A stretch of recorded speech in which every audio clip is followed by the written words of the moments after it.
গণেশ চতুর্থীতে জানাই সকলকে ভালোবাসা আর অনেক শুভেচ্ছা। আর এই গণেশ ঠাকুরের সবথেকে পছন্দের খাবার হলো লাড্ডু। আর এই লাড্ডু কিভাবে তোমরা বাড়িতে খুব সহজেই বানাবে সেটারই রেসিপি তোমাদের সঙ্গে শেয়ার করব। ছোলার ডাল দিয়ে কিভাবে লাড্ডু বানাবে দেখে নাও। প্রথমেই নিয়েছি 250 গ্রাম ছোলার ডাল। এটাকে খুব ভালো করে 2-3 বার ধুয়ে নিয়েছি। এবারে আরো খানিকটা জল দিয়ে ভিজিয়ে রাখবো 4 থেকে 5 ঘন্টা। তবে তোমরা চাইলে এটাকে ওভারনাইটও ভিজিয়ে রাখতে পারো। 4 ঘন্টা পরে দেখো ডালগুলো কিন্তু খুব সুন্দর ফুলে গেছে। এটাকে আমি আরো একবার পরিষ্কার জলে ধুয়ে নিয়েছি। এবারে এটাকে আমি মিক্সিতে ভালো করে ব্লেন্ড করে নেব।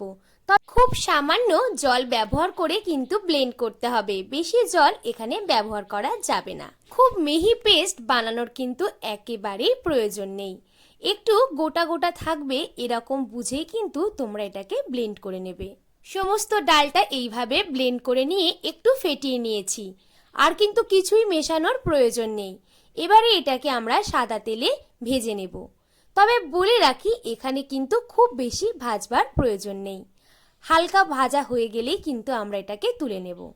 যখন দেখবে হালকা একটা বাদামি রং ধরেছে তখন বুঝবে ভাজা তোমার রেডি হয়ে গেছে। এই ডালের বড়াগুলো কিন্তু একবারই তো ভেজে নেওয়া সম্ভব নয়, তাই বেশ কয়েকটা ব্যাচ ধরে কিন্তু তোমাদেরকে এই ডালের বড়াগুলো ভেজে নিতে হবে। এবারে এগুলোকে নামিয়ে নিয়ে ঠান্ডা করে নিতে হবে।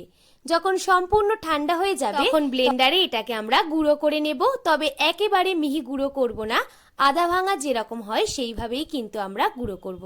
আমি তোমাদেরকে একটু দেখিয়ে দিচ্ছি, দেখো গুঁড়োটা কিন্তু এই রকমই হবে। খুব গোটাও থাকবে না, আবার একেবারে মিহিও হবে না। এবারে আমি একটা কড়ার মধ্যে দেব 1 চামচ ঘি। আর এরপরেই আমি দেব কিছুটা পরিমাণে চারমগজ। প্রায় 20 সেকেন্ডের মতো হয়ে গেলে এরপরে আমি এই গুঁড়ো করাটাকে দিয়ে দেব।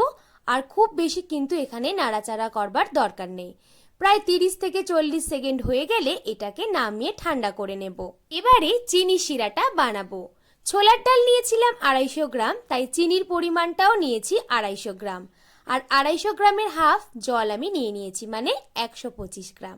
এরপরে দিয়েছি একটু এলাচের গুঁড়ো আর অরেঞ্জ ফুড কালার। চিনিটা যাতে ডেলা বেঁধে না যায় তার জন্য দিয়েছি একটু লেবুর রস। এবারে সমস্ত মিশ্রণটাকে খুব ভালো করে মিশিয়ে নেব। এখানে 1 তার বা 2 তার কিন্তু দরকার নেই, এখানে জাস্ট চিনি শিরাটা চটচটে ভাব আসলেই বুঝবে হয়ে গেছে।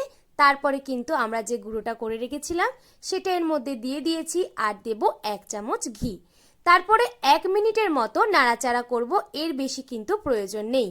তারপরে আমরা এটাকে 10 মিনিটের জন্য ঢাকা দিয়ে রেখে দেব।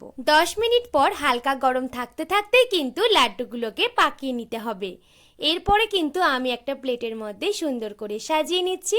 তো আজকের গণেশের জন্য লাড্ডু কিন্তু একেবারে রেডি। বাড়িতে লাড্ডু অবশ্যই বানিও। আর যদি ভিডিওটা ভালো লাগে লাইক, কমেন্ট, শেয়ার করে দিও। টাটা।